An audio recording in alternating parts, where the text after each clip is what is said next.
অসমীয়া কথাছবি আৰু ধাৰাবাহিকৰ কেমেৰামেন ধীৰেন কলিতাৰ মৃত্যু।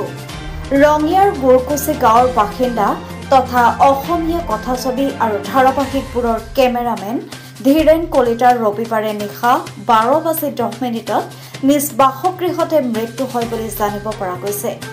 ধীৰেন কলিতাই কিছুদিন ধৰি এক জটিল ৰোগত আক্ৰান্ত হৈ চিকিৎসা গ্ৰহণ কৰি আছিল। ধীৰেন কলিতাই অসমীয়া বহুকেইখন কথাছবি আৰু ধাৰাবাহিকত 1986 চনৰ পৰা লাইটমেন হিচাপে কাম কৰি 1997 চনত কেমেৰামেন হিচাপে সাংস্কৃতিক জগতখনত কাম কৰে। অসমত সাংস্কৃতিক জগতখনত বৃহৎ ক্ষতি কৰা বুলি ক'ব লাগিব। কাৰণ কিয় ধীৰেন কলিতাই অসমীয়া কথাছবি ককাদিত নাতি হাতী কথাছবিখনৰ জৰিয়তে অসমীয়া ছবি জগতত সাংস্কৃতিক জগতত প্ৰৱেশ কৰিছিল এজন লাইটমেন হিচাপে। তাৰে কিছু বছৰ লাইটমেন হিচাপে থাকি পৰৱৰ্তী সময়ত কেমেৰামেন হিচাপে তেওঁ বিভিন্ন ধাৰাবাহিক কথাছবি VCD টেলিফিল্ম আদিত তেওঁ কেমেৰামেন হিচাপে কাম কৰি আহিছে।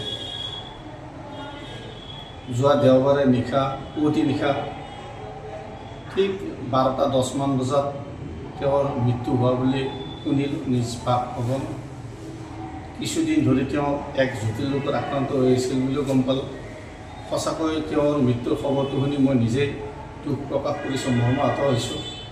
তেওঁ বৰ হাস্যৰসিক এজন ব্যক্তি আছিলে।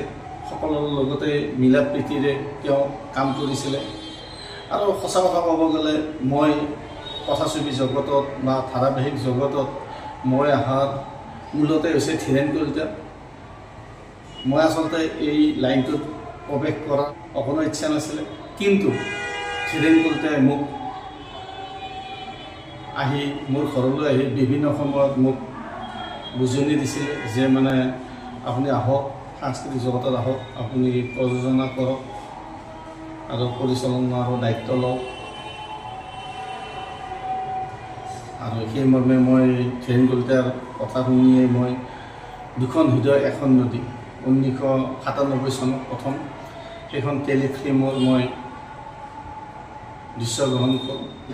তাৰে পিছত একাধিক্ৰমে মই ধাৰাবাহিক হেঁপাহৰ ঘৰ, খিৰিকীমুখৰ আলহী, নবৌ, ব্ৰিকেজ, মৰমৰ ঘৰ, ঘৰ সংসাৰ, বোৱাৰী, মন বিসৰ্জন, মুক্তি, সংঘৰ্ষ, তাৰপিছত আছে বড়ো ফিল্ম চুনি, এনেকুৱাকৈ প্ৰায় 60-70খনমান মই ধাৰাবাহিকৰ কাম কৰোঁ। আৰু কথাছবি প্ৰেম ভৰা চকুলো, এই গোটেইবিলাকতে ধীৰেন কলিতাই এজন কেমেৰামেন হিচাপে আছিলে। সঁচাকৈ ধীৰেন কলিতাৰ মৃত্যুৰ খবৰটো শুনাৰ পিছত মই নিজেই সাংঘাতিক দুখ অনুভৱ কৰিছোঁ। তেওঁৰ এনেদৰে মৃত্যু হোৱাত আমাৰ সাংস্কৃতিক জগতখনত এক বৃহৎ ক্ষতি হোৱা বুলি ক'ব লাগিব। যিয়েই নহওক তেখেতৰ মৃত্যু যিহেতু হ'ল, গতিকে তেওঁৰ মৃত্যু মই তেওঁৰ আত্মাৰ চিৰশান্তি কামনা কৰিছোঁ।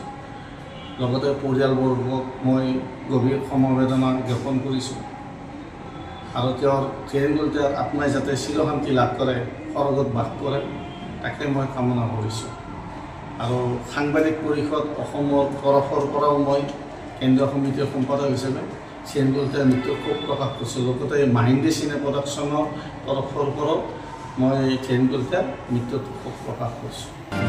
ৰঙিয়াৰ বিশিষ্ট প্ৰযোজক তথা পৰিচালক ৰবীন দাসে মাহিন্দ্ৰী চিনে প্ৰডাকশ্যনৰ বেনাৰত নিৰ্মিত তথা ৰবীন দাসৰ পৰিচালিত ধাৰাবাহিক হেঁপাহৰ ঘৰ, মুক্তি, অবাঞ্ছিত ধুমুহা, সংঘৰ্ষ, খুৰাক, ইছলাম মাষ্টাৰ, মৰমৰ ঘৰ, জীৱন নৈ ঢৌৰ, দেউতাৰ সপোন, মন বিসৰ্জন, প্ৰতীক্ষা, খিৰিকী মুখৰ আলহী, নবৌ, বোৱাৰী, সপোন, দুখন হৃদয় এখন নদী, অনুভৱ, শ্ৰীমন্ত শংকৰদেৱ, মছজিদত পূজাৰ ফুল, মাহিন্দ্ৰী ডান্স মস্তি, north east super talent, Dipamoni VCD, তুমি হবা কইনা মোৰ VCD, মহাময়ী বৰাক, মহিলা শিক্ষা এক অভিযান পোহৰ, ব্ৰিফ কেছ, অপেক্ষা, নিশাৰ আলহী, ঘৰ সংসাৰ, প্ৰেম ভৰা চকুলো, অজানিতে মনৰ সপোন বহু আশা, সুনী বড়োৰ কথাছবি ধৰ্মপত্নী আদিকে ধৰি গুৱাহাটী দূৰদৰ্শনত তুৰা দূৰদৰ্শনত ডিব্ৰুগড় দূৰদৰ্শনত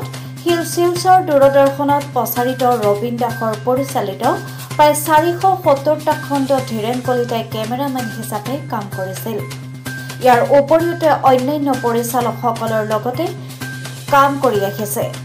ধীৰেন কলিতাৰ মৃত্যুৰ সময়ত পত্নী, দুজনী জীয়ৰী, নাতি নাতিনীৰ লগতে অনেক গুণমুগ্ধ ইহ সংসাৰত এৰি থৈ যায়। কলিতাৰ মৃত্যুত ৰঙিয়াৰ বিধায়ক ভৱেশ কলিতা, সাংসদ ভুৱনেশ্বৰ কলিতা, সাংবাদিক পৰিষদ, অসমৰ কেন্দ্ৰীয় সমিতিৰ সাধাৰণ সম্পাদক তথা প্ৰযোজক পৰিচালক ৰবীন দাসৰ লগতে বিভিন্নজনে শোক প্ৰকাশ কৰি পৰিয়ালবৰ্গক গভীৰ সমবেদনা জ্ঞাপন কৰে। ৰঙিয়াৰ পৰা প্ৰিন্স কাশ্যপৰ ৰিপৰ্ট, অপৰূপা টিভি।